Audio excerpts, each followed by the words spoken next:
بلوچستان کے شہر تربت میں آل پارٹی اسکیچ کے کنوینئر حاجی عبدالقدیر بلوچ کی سربراہی میں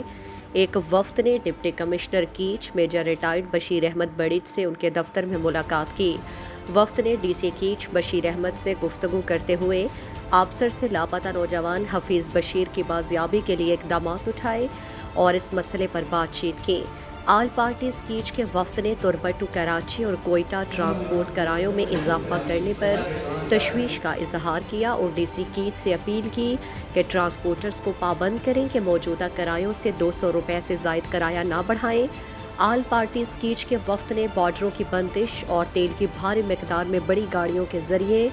ترسیل روکنے اور دشتوک سمیت مزید کراسنگ پوائنٹ کھولنے کا بھی مطالبہ کیا۔ ڈی سی کیچ نے آل پارٹی اسکیچ کے وفد کو یقین دہانی کرائی کہ وہ انشاءاللہ لاپتہ حفیظ بشیر سمیت ٹرانسپورٹ کرایوں میں مزید اضافہ اور تیل کے ضلع سے باہر بھاری مقدار میں بڑی گاڑیوں پر روکنے کے لیے اقدامات اٹھانے کی یقین دہانی کی۔ آل پارٹی اسکیچ کے وفد میں آل پارٹی اسکیچ کے کنوینئر اور پیپلز پارٹی کیچ کے صدر حاجی عبدالقدیر بلوچ، پی این پی عوامی کے رہنما عبدالغفور کٹور، جماعت اسلامی کے امیر غلام یاسین، مرکزی جمعیت اہل حدیث کیچ کے رہنما یلان زامرانی، انجمن تاجران کے جنرل سیکریٹری غلام اعظم دشتی، جماعت اسلامی کے رہنما شاہ جہان بلوچ، حق دو تحریک کیچ کے رہنما محمد یعقوب جوسکی، لاپتہ حفیظ بشیر کے والدین بھی موجود تھے۔